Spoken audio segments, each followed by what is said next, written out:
So hello SBWB gang, Ajay भैया here. Students, बहुत सारे कॉमन मिस्टेक्स ज्योमेट्री के पेपर में स्टूडेंट्स करते हैं।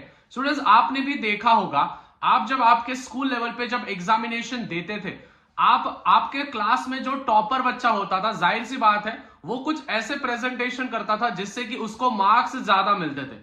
भले ही वो उस दिन आपसे कम पढ़ाई करे, but still he is able to score more marks than yourself. ये क्यों होता था? क्योंकि स्टूडेंट्स बहुत सारे चीजें जो है वो आपको पता ही नहीं है।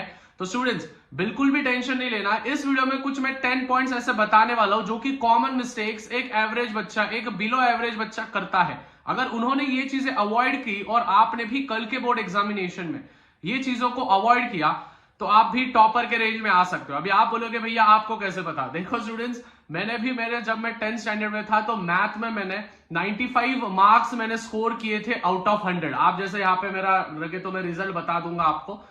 तो स्टूडेंट्स, उस बेसिस पे मैं आपको बता रहा हूं, ज्यादा टाइम पास नहीं करेंगे, फटाफट से आगे बढ़ेंगे। सबसे पहले, कंस्ट्रक्शन का रफ फिगर बनाना बहुत ज्यादा आवश्यक है, बहुत ज्यादा नेसेसरी है। अगर कोई भी आप कंस्ट्रक्शन कर रहे हो तो उसका एक रफ फिगर आपको जरूर बनाना है। उसी के साथ साथ कंस्ट्रक्शन के आपको स्टेप्स भी लिखने हैं। ध्यान से सुनना, कंस्ट्रक्शन के रफ वर्क और कंस्ट्रक्शन के स्टेप्स, ये दोनों चीजें अगर आप करोगे तो कंस्ट्रक्शन में आपको आउट ऑफ मार्क्स मिलेंगे, नहीं तो बोर्ड्स वाले आधे से 1 मार्क आपका काट सकते हैं। तो ध्यान में रखना, कंस्ट्रक्शन का रफ वर्क और कंस्ट्रक्शन के स्टेप्स कैसे लिखोगे? मन से भी स्टेप लिख दे कि भाई पहले रेडियस बनाया, फिर सर्कल बनाया, जो भी चीज है, फिर टेंजेंट बना दिया। ये चीजें आप वहां पे लिख सकते हो, स्टेप 1, स्टेप 2, स्टेप 3 करके। उसके बाद, rough work should always be on the last page. Last page पे रफ वर्क और लास्ट पेज पे फॉर्मूलेस लिखना बहुत ज्यादा नेसेसरी है। जैसे ही आपको आंसर शीट मिलेगा आपके हाथ में, तो लास्ट पेज पे जाना, वहां पे रफ वर्क लिख देना, और जो भी आप रफ वर्क करने वाले हो, मल्टीप्लीकेशन, डिवीजन, प्लस, माइनस, या फिर जो भी आप फॉर्मूलेस लिखने वाले हो, that each and everything should be written on the last page. Fourth वाला है, no extra supplement for rough work. बहुत सारे बच्चे क्या करते हैं, रफ वर्क के लिए टीचरों से सप्लीमेंट मांगते हैं। सबसे पहली चीज, ये बहुत ज्यादा गलत है, क्योंकि सप्लीमेंट जो होता है वो सप्लीमेंट आपके नाम पे दिया जाता है। तो जाहिर सी बात है, रफ वर्क के लिए अगर आप सप्लीमेंट दे रहे हो तो आपका पेपर होल्ड पे भी रखा जा सकता है, या फिर आपको मार्क्स नहीं दिए जाएंगे, क्योंकि सप्लीमेंट आप एक्स्ट्रा ले रहे हो, बोर्ड्स वालों का नुकसान कर रहे हो। नेक्स्ट, फिफ्थ वाला, हर क्वेश्चन का गिवन और टू फाइंड लिखना चाहिए। जो भी 2 मार्क के क्वेश्चन है, 3 मार्क के क्वेश्चन है, 4 मार्क के क्वेश्चन है, हर एक क्वेश्चन का आपको गिवन, टू फाइंड, सॉल्यूशन आपको लिखना अनिवार्य है। आपको लिखना ही पड़ेगा ज्योमेट्री के एग्जामिनेशन में। कट मत करना, मतलब प्रेजेंटेशन जितना हो सके उतना अच्छा करना, काटा कुटा मत करना। वहां पे गलत हो गया तो बिल्कुल भी मत करना। मैंने मेरे ऑफलाइन के क्लासेस में भी बोला है, बहुत सारे जो गर्ल्स है मेरे ऑफलाइन क्लासेस में, वो क्या करती थी, मतलब जब भी सॉल्यूशन करती थी, कुछ सॉल्यूशन उनको नहीं जमता था तो वो पेंसिल से करती थी। तो स्टूडेंट्स, पेंसिल से बिल्कुल नहीं लिखना है, फिर वापस रब करने जाओगे, फिर पेन से लिखोगे, ये सबसे गलत चीज है।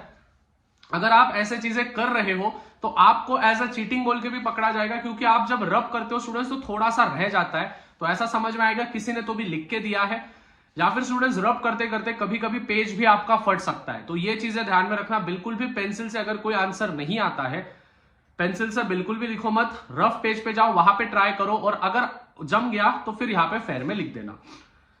Next, make boxes for the answers. हर एक आंसर को आपको एक प्यारा सा बॉक्स बनाना है, एक बॉक्स बनाते जाना है। अगर आप कोई भी आंसर को बॉक्स नहीं दे रहे हो, हाईलाइट नहीं कर रहे हो आंसर को, तो जाहिर सी बात है आपका प्रेजेंटेशन अच्छा नहीं दिखेगा।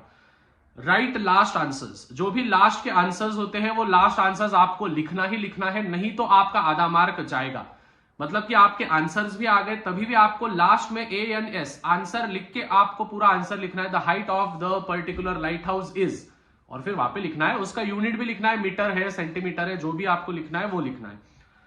उसके बाद कुछ ना कुछ तो लिख कर ही आओ, अगर कुछ नहीं भी जमा तो। मतलब सपोज अभी कल मैं इंटरव्यू लेने गया था, आपने वीडियो देखा होगा, तो 2-3 बच्चे ऐसे थे, वो बोल रहे थे भैया लास्ट के क्वेश्चन हमने सीधे सीधे छोड़ दिए, हमने ट्राई भी नहीं किया उसको अटेम्प्ट करने का। तो सबसे बड़ा मूर्खता कहलाओगे आप अगर आपने ऐसे चीजें किए हैं। तो लास्ट के क्वेश्चन, मतलब कि अगर आपको क्वेश्चन कोई नहीं भी आता है तो स्टिल आप अटेम्प्ट करके आओ, गिवन, टू फाइंड, फॉर्मूलेज, कुछ ना कुछ तो भी लिख के आओ। अगर टीचर अच्छा होगा तो वहां पे 1 नहीं तो 2 मार्क तो भी देगा 4 में से। मतलब स्टेप्स तो भी लिख के आओ, जब जहां तक जमा वहां तक लिख के आओ, एक भी क्वेश्चन छोड़ना नहीं है। समय मिला तो एक्स्ट्रा भी आपको सॉल्व करने हैं, मतलब करने हैं। सो आई होप स्टूडेंट्स 5 मिनट के अंदर मैंने पूरा वीडियो बनाने की कोशिश की है। ज्यादा से ज्यादा वीडियो को शेयर करो, चैनल पे नए होंगे तो चैनल को सब्सक्राइब करो। All the best for examination. कल के लिए बहुत सारे वीडियोस मैंने पहले ही बना दिए हैं।